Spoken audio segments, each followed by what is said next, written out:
أما بعد فأعوذ بالله من الشيطان الرجيم بسم الله الرحمن الرحيم إنما يخشى الله من عباده العلماء وقال النبي صلى الله عليه وسلم إنما بعثت معلما صدق الله العظيم وصدق رسوله النبي الأمي الهاشمي المدني الكريم ونحن على ذلك لمن الشاهدين والشاکرین والحمد للہ رب العالمین۔ دل مایوس میں وہ شورشیں برپا نہیں ہوتی، امیدیں اس قدر ٹوٹی کہ اب پیدا نہیں ہوتی، ہوا ہوں اس قدر افسردہ رنگ باغ ہستی سے، ہوائیں فصل گل کی بھی نشاط افزا نہیں ہوتی۔ انتہائی قابل صد تکریم و تعظیم علماء کرام، طلباء، سب سے پہلے تو میں بھی اپنی خوشی کا اظہار کروں گا کہ اللہ تعالیٰ نے اس ادارے میں آنے کی توفیق دی جس کی نسبت ہمارے اکابر کے ساتھ ہے، اور یہ نسبت اتنی قیمتی چیز ہے کہ ہمارے سارے جو درجات ہے اس کی اساس یہ نسبت ہے۔ عمل کی اپنی اساس کیا ہے؟ بجز ندامت کے پاس کیا ہے؟ رہے سلامت تمہاری نسبت، میرا تو بس یہی آسرا ہے۔ ہمارے اکابر کی ہمیں تائید مل جائے، ان کی توثیق حاصل ہو جائے، ان کی دعاؤں میں ہمارا نام آ جائے، ان کی نیک تمنائیں ہمیں مل جائے، ہمیں اس سے زیادہ کیا چاہیے؟ اور این سعادت بزور بازو نیست۔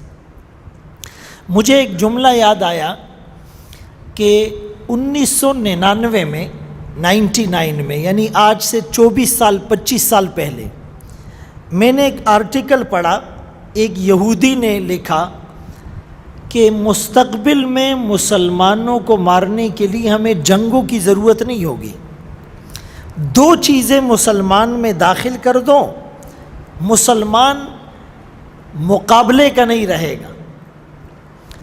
ایک چیز شبہات اور دوسری چیز شہوات۔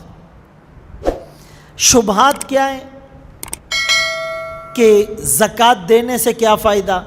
ہم اتنی محنت کر کے پیسہ کمائیں اور پھر زکوٰۃ دیں۔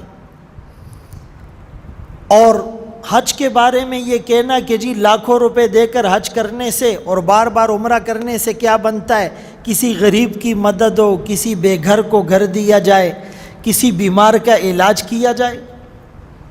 اور قربانی کے موقع پر یہ افواہ پھیلانا کہ جی لاکھوں جانور ہوتے ہیں، کروڑوں روپے خرچ ہوتا ہے، پھر ان کا خون بہتا ہے، پھر علائشیں ہوتی ہے، پھر گوشت کھانے سے گرمائش ہوتی ہے، پھر ہیپاٹائٹس بی اور سی کے لوگ بیمار اور مریض بن جاتے ہیں۔ تو بجائے اس کے ہم کوئی اور نیکی کا خیر کا کام کر لیں۔ اگرچہ اس کے بہت سے جوابات ہیں، میں تفصیل میں نہیں جانا چاہتا، لیکن اس طرح کے شبہات وہ پیدا کرتے ہیں۔ اور دوسری چیز شہوات، بے حیائی، فحاشی، عریانیت، ان الذین یحبون ان تشیع الفاحشہ۔ اب ان دونوں کا مقابلہ کیسے کیا جائے؟ شبہات سے بچنے کے لیے ہمیں علم حاصل کرنا پڑے گا، اور علم میں بھی رسوخ۔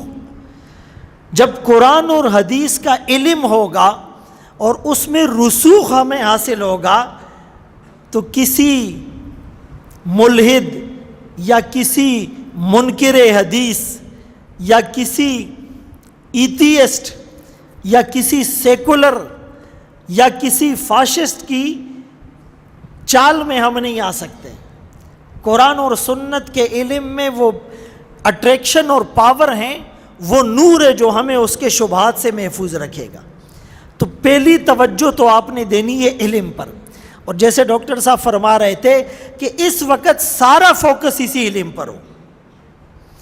بہت سے لوگوں کو یہ دیکھا گیا ہے کہ دوران علم اپنے کاز کو حاصل کیے بغیر جب وہ دوسری طرف توجہ ڈائیورٹ کرتے ہیں کہ میں کمپیوٹر کورس ساتھ ساتھ کر لوں، لینگویج کورس ساتھ ساتھ کر لوں، کنونشنل ایجوکیشن ساتھ ساتھ کر لوں، بعض اوقات تو وہ اس علم میں رسوخ سے محروم ہو جاتا ہے، اور کچا ذہن ہونے کی وجہ سے دوسری طرف کے دلائل حاوی ہو جاتے ہیں، اور جن شبہات سے بچنے کے لیے یہ علم حاصل کر رہا تھا خود اس کا شکار ہو جاتا ہے۔ اللہ کے رسول صلی اللہ علیہ وسلم کی حدیث ہے، بارش ہو رہی تھی، آپ نے فرمایا قیامت کے قریب فتنے ایسے آئیں گے کوقع المطر، جیسے بارش سے کوئی گھر محفوظ نہیں، اور ایک موقع پر فرمایا کقطع اللیل المظلم، جیسے اندھیری رات کے ٹکڑے ہوتے ہیں، ہر آنے والی جو پہر ہوتی ہے اس میں ڈارکنیس اور اندھیرا زیادہ ہوتا ہے، اور پھر آپ نے فرمایا متوالیاً متتابعاً، پہ در پہ فتنے ایسے آتے ہیں کہ جیسے تسبیح کا دھاگا ٹوٹ جائے دانے پہ در پہ گرتے، ایسے آتے ہیں۔ تو اس سے نجات کا کیا راستہ ہے؟ کتاب اللہ کیا ہے؟ اور اللہ کی کتاب میں علوم الاولین والآخرین جمع ہے، فیہ نبأ ما قبلکم وخبر ما بعدکم وحکم ما بینکم القول الفصل لیس بالہزل من ترکہ من جبار قسمہ اللہ فمن ابتغى الہدایت فی غیری اضلہ اللہ حبل اللہ المتین الذکر الحکیم الصراط المستقیم لا تزیغ بہ الاہواء لا تلتبس بہ الالسنہ لا یشبع منہ العلماء لا یخلق عن کثرت الرد لا تنقضی عجائبہ وہو الذی لم تنتہ الجن اذا سمعته فقالوا انا سمعنا قرآنا عجبا یہدی الی الرشد فآمنا بھی۔ میں ترجمہ نہیں کر رہا ہوں لیکن آپ کو سمجھ میں آ رہا ہے، قرآن خود اس میں سارے علوم کو جمع کیا گیا۔ یہ میکینیکل انجینئرنگ کا علم، وَأَلَنَّا لَهُ الْحَدِيدِ عَلَّمْنَاهُ صَنْعَةَ لَبُوسٍ لَكُمْ وَأَنزَلْنَا الْحَدِيدَ فِيهِ بَأْسٌ شَدِيدٌ وَمَنَافِعُ لِلنَّاسِ۔ یہ ووڈ انجینئرنگ کا علم، وَاصْنَعِ الْفُلْكَ بِأَعْيُنِنَا، یہ سائنس کا علم، عَلَّمَ آدَمَ الْأَسْمَاءَ كُلَّهَا۔ آپ عربی تفاسیر اٹھا کر دیکھیں، اس میں ان علوم سے ایسے پردے اٹھائے گئے عقل دنگ رہ جاتی ہے۔ ہم تو سرسری کچھ چیزوں کو جو ہے وہ علم کا نام دیتے ہیں، اور علم کی جو تقسیم ہے، ایک تقسیم یہ بھی ہے کہ علم نافع اور علم غیر نافع۔ اللہم انی اسألک علما نافعا، اور اللہم انی اعوذ بک من علم لا ینفع۔ یہ علم اگر نفع نہ دے اس سے پناہ مانگی گئی ہے، اور دوسرا علم جو نفع دے اس کو اختیار کرنے کا حکم ہے۔ تو پہلی بات جو میں سمجھا رہا تھا وہ تو یہ تھا کہ ہم نے علم حاصل کرنا ہے۔ کیا کرنا ہے؟ اور علم میں رسوخ حاصل کرنا ہے، اور رسوخ تب ہوگا کہ اس وقت آپ کا سارا فوکس اسی کی طرف ہو، میری نحو، میری صرف، میری فقہ، میری تفسیر، میرا حدیث، اصول حدیث، اور میری جو ہے وہ لغات، اور میری جو ہے وہ تراکیب، اور میری جو ہے وہ گرامر، یہ مضبوط ہو جائے۔ ورنہ آپ پھر کل کو جب محاذ پر بیٹھیں گے نا، فورم پر بیٹھیں گے، اور پھر آپ کا ٹاکرا ہوگا باطل سے، تو پھر آپ نہیں جیت سکتے۔ اسی لیے سب سے پہلا کام آپ نے یہ کرنا ہے، شبہات سے بچنے کے لیے کیا کرنا ہے؟ علم حاصل کرنا ہے۔ اور علم کیا ہے؟ یہ بھی ایک سوال ہے۔ عبداللہ ابن مسعود رضی اللہ عنہ فرماتے ہیں لیس العلم بکثرت الحدیث ولکن العلم عن کثرت الخشیہ۔ علم زیادہ حدیثیں یاد کرنے کا نام نہیں، علم خشیت کا نام ہے۔ انما یخشی اللہ من عبادہ، حضرت مجاہد فرماتے انما العالم من خشی اللہ، حضرت ربیع فرماتے ہیں من لم یخش فلیس بعالم۔ ہمارے اندر خشیت آئیے۔ ربی زدنی علما کا ایک مطلب یہ کہ پہلے 10 حدیثیں یاد تھی پھر 100 ہو گئی، دوسرا مطلب یہ کہ پہلے 10 حدیثیں یاد تھی عمل نہیں تھا، 1 سال بعد وہی 10 حدیثیں ہیں لیکن اس پہ عمل ہو گیا۔ کیا اس طور پر زدنی علما کے ہم مزداق بنے؟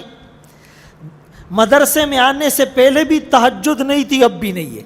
مدرسے میں آنے سے پہلے بھی نماز میں خشوع نہیں تھا۔ ایک ہے نماز پڑھنا اور ایک ہے نماز میں حاضر ہونا۔ نماز میں حاضر ہونا، یحافظون اور دائمون، اور ایک ہے نماز آپ کو برائی سے، گناہ سے روک دے، ان الصلاۃ تنہی عن الفحشاء والمنکر۔ تو ایک مطلب تو یہ کہ عمل آ جائے، کیا آ جائے؟ عمل آ جائے۔ شبہات سے بچنے کے لیے علم۔ دوسری چیز کیا تھی؟ شہوات۔ شہوات سے بچنے کے لیے اللہ والوں کی صحبت۔ اتقوا اللہ وکونوا مع الصادقین۔ کونو امر کا صیغہ ہے، امر کے 16 معنی آتے ہیں۔ الامر للوجوب، یا وجوب کے معنی میں ہے۔ علامہ آلوسی رحمۃ اللہ علیہ نے اس کے ضمن میں لکھا خالطوہم لتکونوا مثلہم، اللہ والوں کے ساتھ گھل مل جاؤ تاکہ ان جیسے بن جاؤ۔ صحابہ بھی تو یہی کہتے تھے کونو مثلنا۔ میں تقریر کیوں کرتا ہوں؟ میں اس پوزیشن میں نہیں ہوں کہ آپ کو کہہ سکوں میری طرح بن جاؤ۔ صحابہ نے اتنی محنت کردار پر کی کہ انہیں اقوال کی زیادہ ضرورت ہی پیش نہیں آئی۔ ایک بات اور اشرف علی تھانوی رحمۃ اللہ علیہ فرمایا کرتے تھے اللہ والوں کی صحبت میں جاؤ۔ وہ اس آیت کا ترجمہ حضرت نے یوں کیا، اللہ والوں کی صحبت میں رہ پڑو، اللہ والوں کی صحبت میں رہ پڑو، بوریا بستر ڈال کر۔ اس کثرت سے آنا جانا لگا رہے کہ لوگ کہ یہ تو ان کا اپنا آدمی۔ یہ ہے کونوا مع الصادقین۔ شاہ عبد الغنی بولپوری رحمۃ اللہ علیہ سے کسی نے پوچھا حضرت بیعت کیوں ضروری ہے، صحبت کیوں ضروری ہے؟ فرمایا کہ آقا کی صحبت کے بغیر کوئی صحابی بن سکتا ہے؟ کہا نہیں۔ کہا صحابی کی صحبت کے بغیر کوئی تابعی بن سکتا ہے؟ کہا نہیں۔ کہا تابعی کی صحبت کے بغیر کوئی تبع تابعی بن سکتا ہے؟ کہا نہیں۔ اسی لیے صحابی کی دی ہوئی کھجور اور ہمارا احد پہاڑ جتنا سونا خرچ کرنا کبھی بھی برابر۔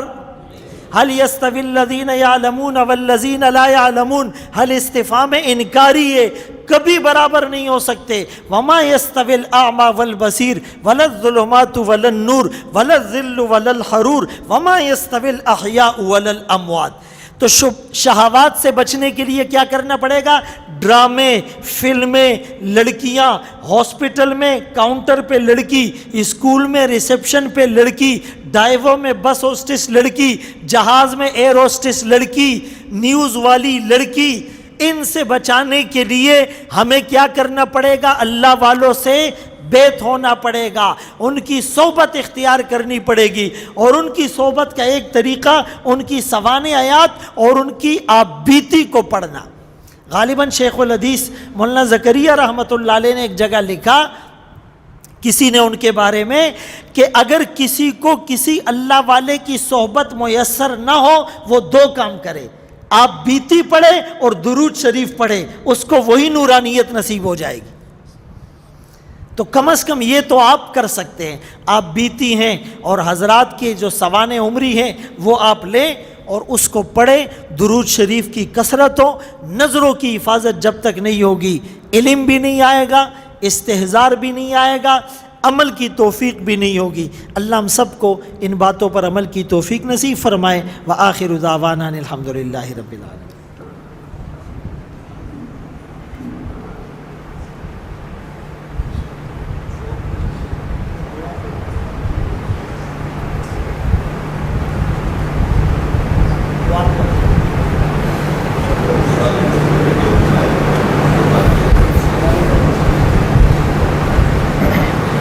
چلے الامر فوق الادب۔ ایک گزارش تو یہ ہے کہ میں نے کہا بدنظری سے بولو، آہستہ بولو کوئی سن نہ لے، بدنظری سے بچنا ہے۔ اچھا کیسے بچیں گے؟ مدرسے میں تو ظاہر خواتین نہیں آتی، لیکن موبائل تو ہے نا۔ اگر مدرسے میں پابندی ہوتی ہے، باہر دکان میں رکھوایا ہوتا ہے یا بکسے میں رکھا ہوتا ہے تو اثر میں جا کر دیکھ لیتے ہیں۔ بھائی اتنا نقصان ہے نا کہ آپ برداشت اور میں بیان نہیں کر سکتا، علم کی نورانیت جو ہے نا وہ ہوا میں تحلیل ہو جاتی. النساء حبائل الشیطان، بلکہ اگر یوں بھی کہیں نا کہ موبائل الشیطان، آج کل جو ہے نا وہ موبائل، حبائل حبل کی جمع ہے، یہ موبائل اور عورتیں شیطان کی رسیاں ہیں. کیا ہیں؟ رسیاں ہیں. اور اللہ حدیث قدسی میں فرماتے من ترکہا مخافتی ابدلتہ ایمانا یجد حلاوتہ فی قلبی، جو میرے ڈر سے بدنظری چھوڑے گا بدلے میں ایسا ایمان دوں گا اس کی حلاوت یہ دل میں محسوس کرے گا. جلیبی کھاتے ہو نا محسوس ہوتا ہے، ٹیسٹ محسوس ہوتا ہے. بدنظری سے بچ کر دیکھو نماز میں استحضار آئے گا، دعا میں رقت آئے گی، ذکر میں دھیان نصیب ہوگا، استاد پڑھائیں گے توجہ ادھر ادھر نہیں جائے گی، ڈائیورٹ نہیں ہوگی. یہ بہت بڑا فتنہ ہے. پہلے فرسٹ جی تھا، 1G یہ تھا صرف میسج، فون آتا تھا. پھر سیکنڈ جنریشن اس میں میسج آتے تھے. پھر تھرڈ جنریشن اس میں تصویر آتی تھی. پھر فورتھ جنریشن اس میں ویڈیو آتی تھی. اب ففتھ جنریشن اس میں کیا ہوتا ہے پتہ ہے؟ اس میں آپ گیم کرے، چیٹنگ کرے، آپ آن لائن کرے. آگے تو میٹاورس کا زمانہ ہے، بڑے بڑے فتنے ہیں. تو موبائل سے بچنا ہے، بدنظری سے بچنا، ڈراموں سے، فلموں سے، موبائل سے بچنا. تو کوشش کریں گے سب. الحمدللہ رب العالمین والعاقبۃ للمتقین والصلاۃ والسلام علی سید الانبیاء والمرسلین. اے کریم اللہ ہم سب کے صغیرہ کبیرہ ظاہری باطنی تمام گناہوں کو معاف فرما. جو گناہ دن کے اجالے میں کیے، رات کے اندھیروں میں کیے، جان بوجھ کر کیے، غلطی سے ہو گئے، جو گناہ یاد ہے جو یاد نہیں، اللہ سب کو معاف فرما. اللہ اس ادارے کو دن دگنی رات چگنی ترقی نصیب فرما. اسباب اور وسائل کا خزانہ غیب سے انتظام اور انصرام فرما. اللہ ان سب طلباء کو دین کا داعی بنا، عالم بنا، مبلغ بنا، مجاہد بنا، ولی بنا، عامل بنا، کامل بنا، حامل قرآن، ناشر قرآن، داعی قرآن، مبلغ قرآن بنا. اللہ اخلاص اور للہیت نصیب فرما، استقامت نصیب فرما، عافیت کی دولت سے مالا مال فرما. اللہ جتنے فتنے ہیں اللہ اس کو نیست اور نابود فرما. حاسدین کے حسد، شریروں کے شر، ظالموں کے ظلم سے محفوظ فرما. اللہ ہمارے آنے کو اپنی بارگاہ میں قبول فرما. جو کہا سنا عمل کی توفیق نصیب فرما. ان اکابر کا سایہ ہمارے سروں پر تادیر سلامت فرما.